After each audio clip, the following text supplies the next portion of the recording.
tous! Aujourd'hui, une petite vidéo sur les fractions et les fractions de volume.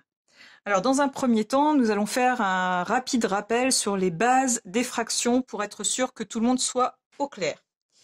Les fractions, qu'est-ce que c'est? Eh bien, une fraction représente une quantité, mais une quantité qui peut ne pas être entière. Prenons l'exemple du gâteau. Eh bien, nous pouvons prendre un nombre quelconque de gâteaux, un gâteau, deux gâteaux, trois gâteaux, et y ajouter des parts de gâteaux. Dans ce cas, nous obtiendrons une quantité de gâteaux qui correspondra à un nombre, par exemple, décimal.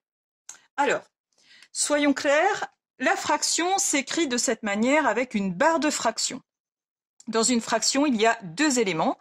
Un élément situé au-dessus, comme le nuage qui est au-dessus de nous. Le nuage qui commence par la syllabe nu comme numérateur. Donc le nombre du haut s'appelle le numérateur.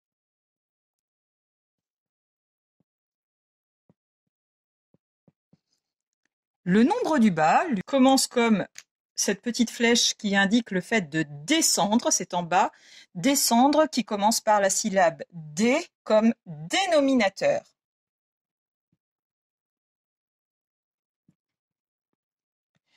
Chacun de ces deux nombres nous donne un indice différent. Lorsqu'on lit une fraction, on doit d'abord observer le dénominateur, élément essentiel qui va nous indiquer en combien partager notre unité. Alors je parle d'unité puisque on peut bien sûr parler par exemple d'un gâteau, on peut parler d'une heure, on peut partager différents types d'unités, on va illustrer tout ça tout à l'heure. Le nombre du haut, une fois que notre unité est partagée, va nous indiquer combien de parts nous allons prendre, d'où cette petite main. Rappelez-vous que le nombre du bas nous dit en combien partager l'unité, le nombre du haut nous indique combien de parts ensuite prendre. Alors, j'illustre maintenant mon propos avec la représentation la plus classique, celle du cercle. Si vous avez la fraction 3/4, alors, au niveau de la lecture de la fraction, rappelez-vous qu'on lit par contre du haut vers le bas, en lisant d'abord le numérateur, puis le dénominateur. Vous voyez que la barre de fraction peut être soit horizontale, soit oblique. Ce sont dans tous les cas des fractions. 3/4, comme on l'a dit tout à l'heure, on observe d'abord le nombre du bas, le dénominateur, qui nous indique en combien partager l'unité. Donc mon unité ici est un cercle, que je vais donc partager en 4 parts égales. Attention, c'est très important que les parts soient égales, sinon la fraction n'a plus de sens. Ensuite, j'observe le numérateur, nombre du haut, qui m'indique combien de parts prendre. Ici, je vais donc prendre 3 parts. 1, 2 et 3. Voilà 3/4 de mon gâteau. On constate que 3/4, eh bien, c'est moins qu'un gâteau entier. C'est donc plus petit qu'une unité. C'est plus petit que 1. L'écriture décimale de 3/4, si vous tapez sur votre calculatrice 3 divisé par 4, vous obtiendrez 0,75. C'est donc un nombre décimal dont la partie entière est 0, puisque c'est plus petit que 1. Dès que le numérateur est plus petit que le dénominateur, c'est logique, eh bien nous n'avons pas pris l'unité entière, c'est donc plus petit que 1. Donc comme promis, un petit rappel sur la lecture des fractions. Alors, fraction particulière, lorsqu'on a 2 au dénominateur, eh bien ça s'appelle des demi. Un demi. Donc, un demi, je prends mon unité que je partage en 2. Et ici, le numérateur 1 m'indique que je prends une portion. Voici un demi.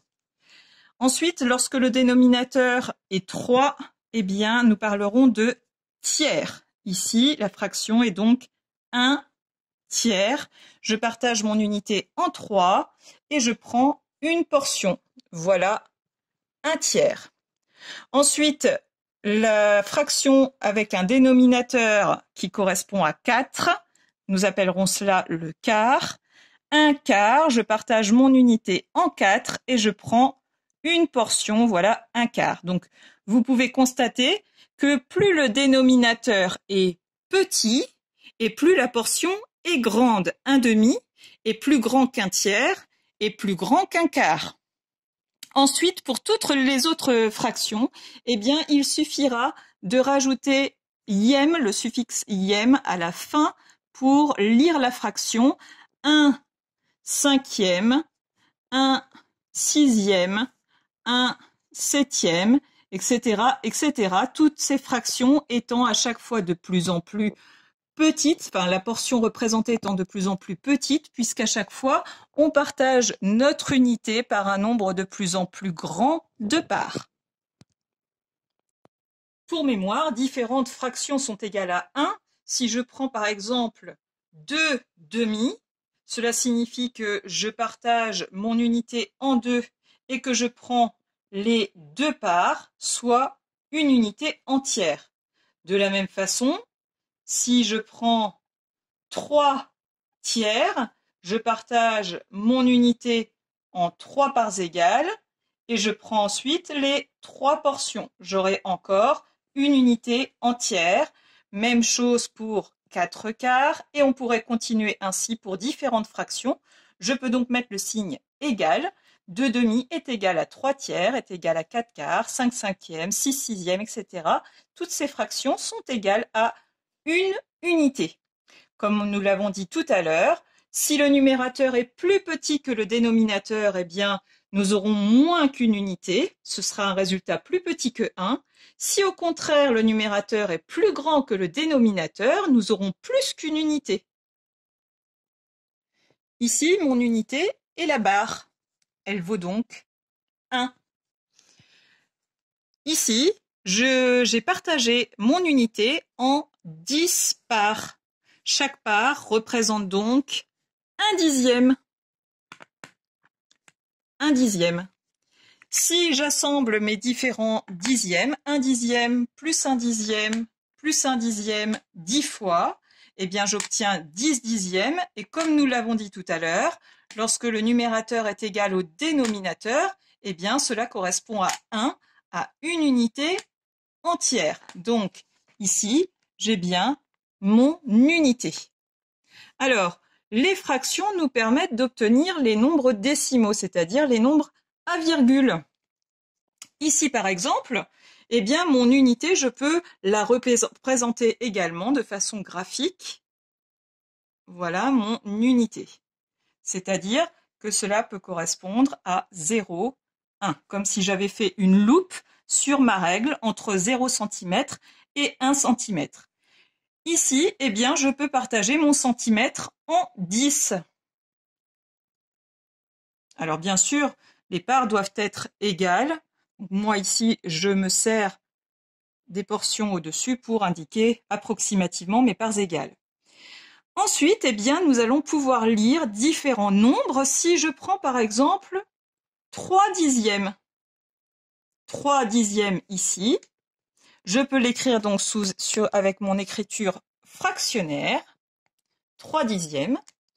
Et on s'aperçoit ici que l'on va prendre 3 petites portions, ce qui correspondrait sur ma règle à 0,3. Voilà pourquoi le chiffre derrière la virgule s'appelle le chiffre des dixièmes. Il nous indique combien de parts de dixièmes, c'est-à-dire les parts qui correspondent à mon unité partagée en 10, eh bien j'aurai conservé. Donc 3 dixièmes est égal à 0,3. Un autre bien connu, 5 dixièmes, eh bien 5 dixièmes, cela correspond à la moitié d'une unité, soit 0,5. Alors, c'est à ce moment qu'on peut faire le constat que 5 dixièmes, eh bien, ça peut être égal à une autre fraction. Ça peut être égal à notre unité partagée en 2, c'est-à-dire que 5 dixièmes est aussi égal à, je partage mon unité en 2 et je prends une portion, soit un demi. On constate bien que 5 dixièmes sont égaux à 1 demi. Je peux compléter 5 dixièmes plus 1 demi est égal à une unité. Alors, comment vérifier que deux fractions sont égales? Eh bien, on doit pouvoir multiplier ou diviser le nombre du haut par le même nombre que le nombre du bas. Je vous montre. Ici, pour passer de 5 à 1, il a fallu diviser par 5. 5 divisé par 5 égale 1. Eh bien, si je divise ici par 5, 10 divisé par 5, c'est bien égal à 2. Donc, nos deux fractions sont égales. J'aurais pu aussi fonctionner dans le sens inverse, c'est-à-dire ici pour passer du 1 au 5, eh bien j'ai multiplié cette fois par 5. Pour passer de 2 à 10, eh bien j'ai le même coefficient puisque j'ai également multiplié par 5. Nous avons donc ici évoqué l'unité partagée en 10 qui nous permet d'obtenir le dixième.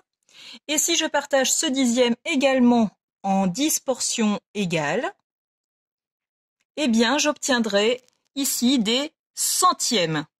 Donc lorsque j'écris un nombre, eh bien j'indique à chaque fois le nombre de portions que je vais prendre. Prenons l'exemple par exemple de 6,42. Cela signifie que je prendrai 6 unités, soit 6 barres oranges, plus 4 dixièmes, soit 4 portions noires, puis 2 centièmes, donc 2 toutes petites portions ici. Voilà. Donc 6,42 correspondent à 6 barres oranges, 4 portions noires et 2 petits centièmes. Donc vous voyez bien que les dixièmes, les centièmes nous permettent d'obtenir une quantité à chaque fois de plus en plus précise.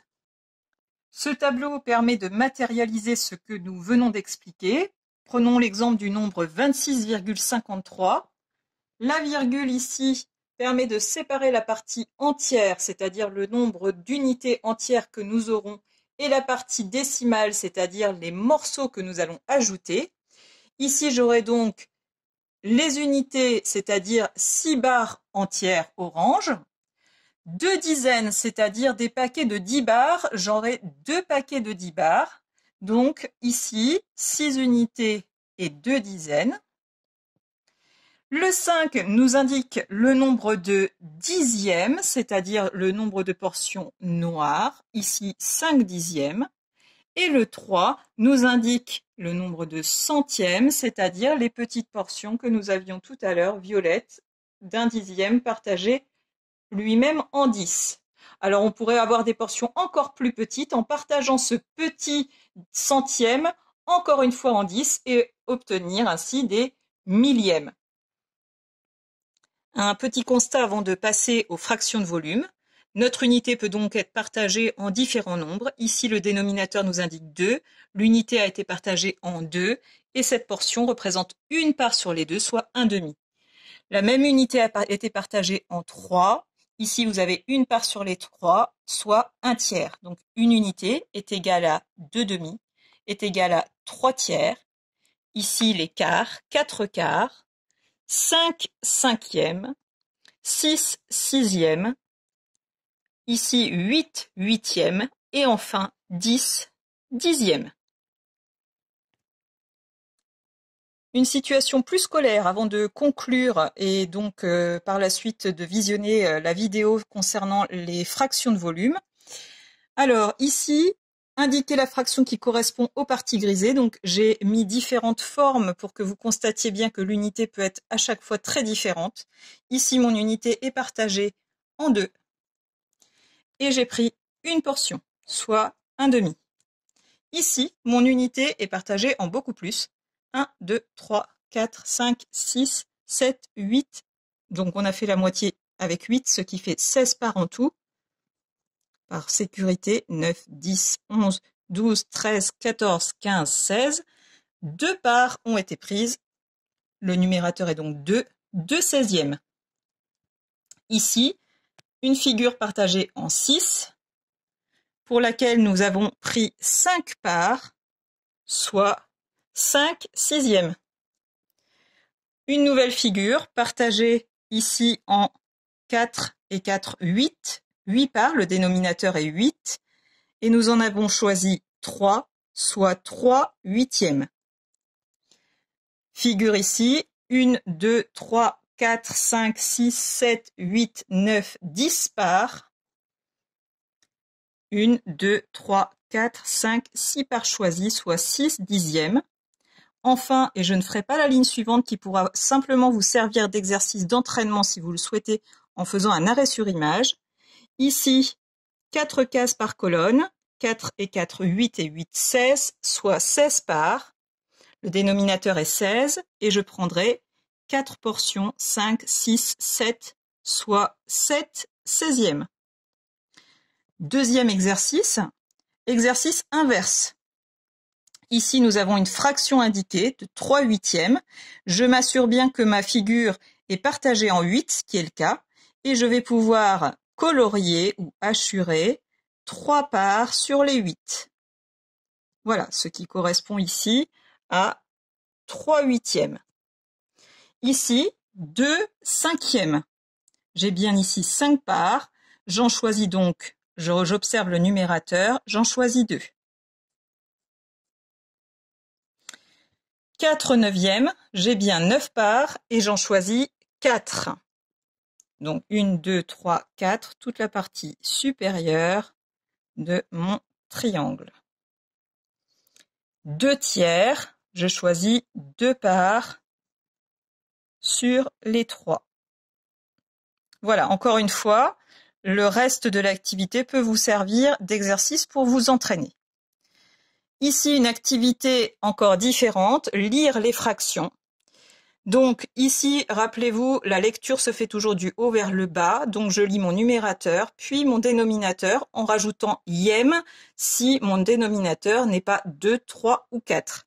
Donc ici, par exemple, 7 dixièmes.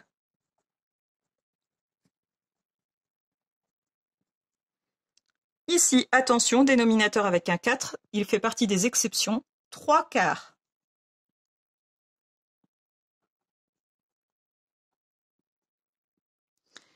Encore une exception avec un dénominateur de 3, 2 tiers.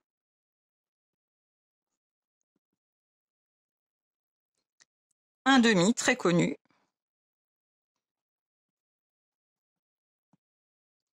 Ici, 8 parts à prendre sur 14, soit 8 quatorzièmes.